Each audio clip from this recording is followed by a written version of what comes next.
Гонки, шутеры, стратегии и аркады в данном топе нафиг затмят все популярные на данный момент мобильные игры. Хочешь узнать, что это за проекты и почему и насколько они крутые? Тогда смотри этот топ до конца и не забудь подписаться. Погнали! Открывает наш топ лучших новых игр на Android и iOS Project Atlas. Это мобильный проект, ранняя версия которого уже доступна на Android. По сюжету, люди и вся цивилизация были поглощены водой, погрузившись на дно океана. Мы являемся одними из выживших, которым суждено бороздить моря и океаны в поисках пропитания и материалов для улучшения и строительства базы. Все бы ничего, но в мире Project Atlas есть множество опасных морских существ, кроющихся за каждым углом.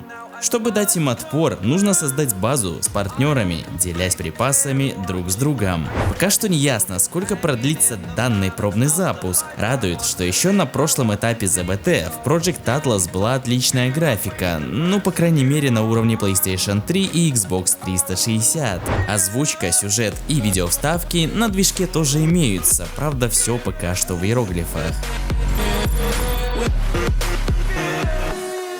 Apex Racing – это мобильный проект, который доступен на iOS и Android. Но еще если кому-то хочется извращенства, то его можно скачать через TapTap, ссылочки будут в описании под видео. Эта игра предлагает различные режимы, включая дрифт и заезды на время. Чтобы было больше интереса, разрабы добавили глобальную доску почета. Что до машин, то они похожи на лицензированные и реальные модели, только вот звук лучше сразу отключить, писки и жужжание мотора заставят ваш глаз дергаться. Отмечу, что для Apex Racing требуется подключение к интернету. Также вас попросят создать аккаунт или же провести тест-драйв машин, причем он ограничен по времени. Разработчики обещают, что мы сможем тюнинговать и улучшать тачки, что повлияет не только на максимальную скорость, но и на аэродинамические показатели. Что до онлайн-элементов, то помимо чата с другими игроками больше ничего нет, поэтому ждем добавления мультиплеера. Далее по топу лучших новых игр на Android и iOS расположился Sleepwalkers Zombie War. Сейчас доступна ранняя версия в Google Play, а на iOS он выйдет 1 мая. В данной игрушке игрок проходит обучение, стреляя в зомби, прячась за укрытиями и подбирая патроны. Проект явно делали на движке Unity, а помимо перестрелок в нем ничего нет. Причем зомби убирает от 3 выстрелов, вне зависимости от того, в какую часть тела вы попадете. В главном меню Sleepwalkers Zombie War нам в лоб говорят, что покупая оружие, можно стать лучше соперника. Также разработчики добавили возможность вступать в кланы, чтобы совершать совместные вылазки и получать больше редких наград. В Sleepwalkers Zombie War уже имеется онлайн. Вы заходите в рандомные комнаты и участвуете в PvP на небольших локациях. Только вот за убийство игрок не получает ни опыта, ни лута, как в тех же королевских битвах. И да, братюни, напишите, как вам такой расклад, где можно покупать оружие, там броню и всякое такое и иметь от этого преимущество. Нравится вам такое или нет? Напишите.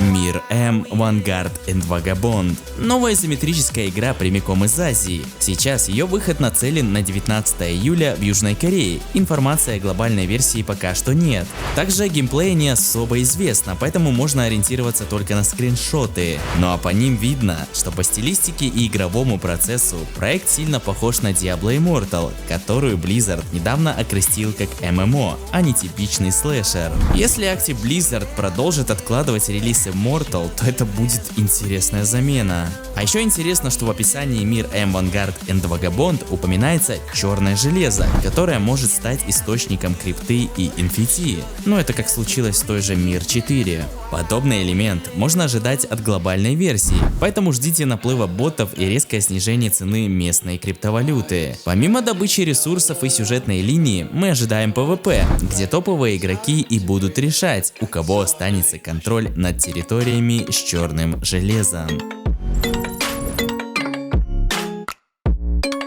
Chromatic Souls AFK Raid – это мобильная игра, которая доступна через TestFlight и Google Play. Мы можем выбрать один из нескольких классов – маг, друид, разбойник и рыцарь. Интересно, что по графике они словно перенесены из Legends of Zelda Breath of the Wind. По задумке разработчиков мы собираем группу из нескольких героев и смотрим, как они автоматически защищают локации от монстров. Пока что доступна только демо-версия Chromatic Souls AFK Raid, и сейчас нельзя совершать покупки, ну а скоро весь прогресс будет удален. Проект выделяется графикой, которая явно не устареет со временем, а также возможностью зарабатывать NFT и продавать их за реальные бабки. Что до системных требований Chromatic Soul AFK Raid, то вам нужен Android версии 4.4 или выше, Samsung Galaxy S7 или лучше и 2 гига ОЗУ. Далее по топу лучших новых игр на Android и iOS расположился Dungeon Slasher Roguelike. Это мобильная игра, которая уже доступна в Google Play. В ней английская локализация и геймплей, разбитый на уровни. Здесь мы должны уворачиваться от атак врагов, подпрыгивать и уничтожать их ради получения опыта, золота и новой экипировки. Так как это рогалик с щепоткой Metroidvania, то вам постоянно придется парировать вражеские атаки и следить, чтобы при прыжке на платформу не упасть на торчащие из земли копья. Dungeon Slasher Roguelike интересно тем, что развитие персонажа полностью в ваших руках. Разработчики обещают десятки комбинаций скиллов и предметов. Также стоит ожидать битвы с боссами, каждому из которых нужен свой подход. По сути, это чуть заниженная версия Dead Cells со своим шармом. Жалко, что информация о версии на iOS пока что ничего не известна.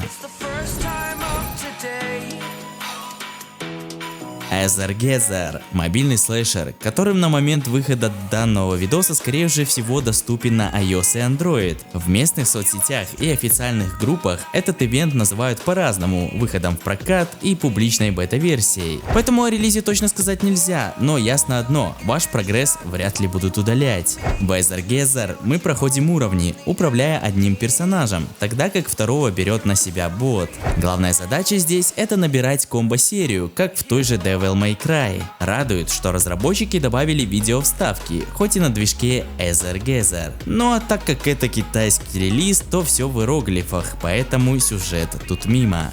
А вот битвы с боссами отличные, гигантские роботы постоянно используют AOE атаки, резко разворачиваются и просто занимают много площади. О глобальной версии Erzgezer пока что речи нет, слишком много переводить текста и мало надежды на финальный выхлоп из-за последних событий в мире.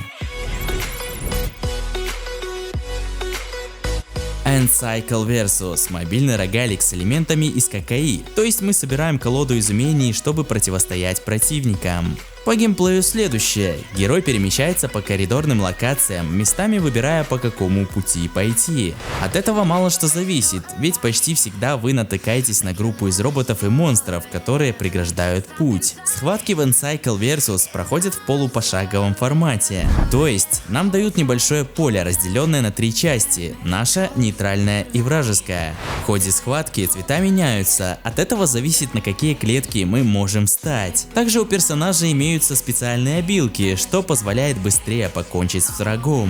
Из минусов отмечу однотипные локации, которые хоть и пиксельные с намеками на олдскул, но палитра и сам мир выполнены не в приятных форматах. Что до доступности, то N-Cycle Versus вышла на Android, а вот информации об iOS пока что нет. Так что пока что пробуем игру на Android, а версию на iOS ждем.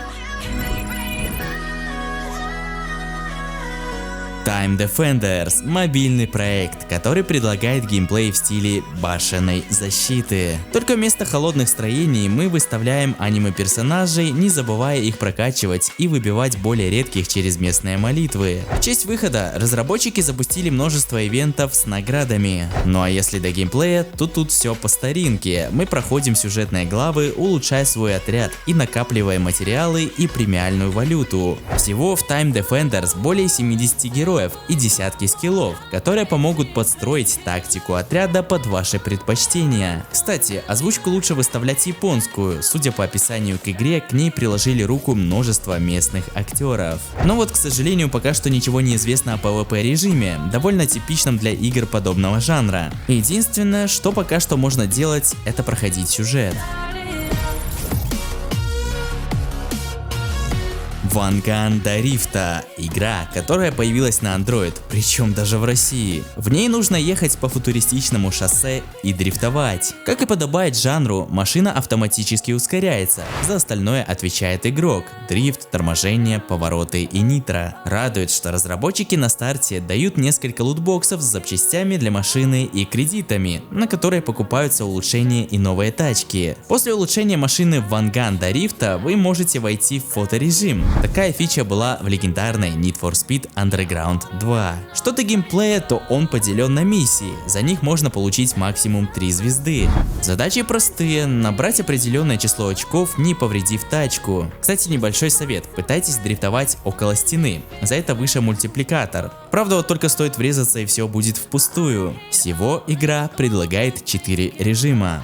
И да, пока что она временно недоступна в Google Play, поэтому я рекомендую скачивать ее с TapTap. The Day We Fought Space – это уникальный экшен, в котором каждый объект имеет вес и может быть использован против вражеских космических кораблей. Да, как и следует из названия, мы будем сражаться с огромной армией, уклоняясь от атак, мусора в невесомости и адаптируясь под окружающую среду. Проект должен выйти 26 мая. В честь этого разработчики поделились трейлером с геймплеем. Что мне взорвало мозг, так это то, что, судя по комментам пользователей под YouTube видео, The Day We Fought Space находилась в разработке аж целых 5 лет. У нее есть даже оффсайт, и на нем указано, что местные миры случайно генерятся, а корабль можно и нужно улучшать. Только путь к победе — это не прохождение уровня снова и снова, а умение быстро отреагировать на изменяющуюся ситуацию. Ну и кстати, это дебютный проект студии. Cards Mobile – кроссплатформерный проект, который предлагает серьезные карточные бои в формате Второй мировой. На официальном сайте сейчас можно записаться на следующий бета-тест, заявки для первого закрыты. При этом участники Beta One автоматически попадут в следующий раунд. Интересно, что количество оперативки, требуемое для игры, теперь снизилось до 2 гигов, а это означает, что разработчики провели оптимизацию. В Cards Mobile игрокам доступны несколько видов карточек – пехота, танки, артиллерия и самолеты. За победы вас будут повышать в звании от рядового до фельдмаршала. Кстати, все карты прекрасно иллюстрированы и подходят под тематику каждого из фронтов, будь то западного или восточного. Разрабы обещают регулярные обновления и события, а версия для ПК уже доступна через Steam. И еще для Cards даже успели выпустить расширение с 2 союзными нациями и 150 новых карт. Ах да, совсем забыл, второй ZBT Cards Mobile пройдет в конце апреля на Android. Front Mission 2089 Borderscape. Это мобильный проект на iOS и Android, хотя Square Enix еще обещает поддержку ПК. Сейчас доступна предрега через официальный сайт. На нем вы найдете огромного меха, которого можно изучить. Он немного покорежен, что намекает на активное участие в боях. Если вдруг вы не знаете, то Front Mission — это классическая JRPG серия, первая часть которой вышла в 1995 году. Вероятно, Front Mission 2089 также будет в этом жанре. Что до глобального выхода, то трейлер на английском языке намекает на него, хотя сначала мы ожидаем релиз в Японии. По сюжету 2 сверхдержавы будут сражаться за контроль над неким островом, причем в этот конфликт будет замешана еще группа наемников. Геймеры уже жалеют, что это мобильный тайтл, в нем будут гачи-элементы и молитвы на редких героев или экипировку. Project Arrival – мобильное приключение, в котором инопланетяне нападают на мир будущего. Противостоять им будут выжившие, в чьих рядах и вы. Для проекта уже стартовал бета-тест и уже можно предзагрузить клиент на Android по ссылочкам в описании в моем телеграм-канале. Пока что не ясно, сколько продлится этот тест и когда добавят поддержку iOS. С момента последнего ЗБТ разработчики добавили несколько вещей, включая силовую броню и питомцев. Теперь это часть основного геймплея. Помимо этого в Project Arrival появились новые карты и рейды на несколько человек. Если этого мало, то встречайте боевые земли. модули, вопросы викторины с ограниченным временем и PvP-арены. Ну а если в предыдущем ZBT ваше устройство не справлялось с нагрузкой, то на этот раз оптимизацию завезли. Ну и конечно же, куда же без упора на гильдии и социальные элементы.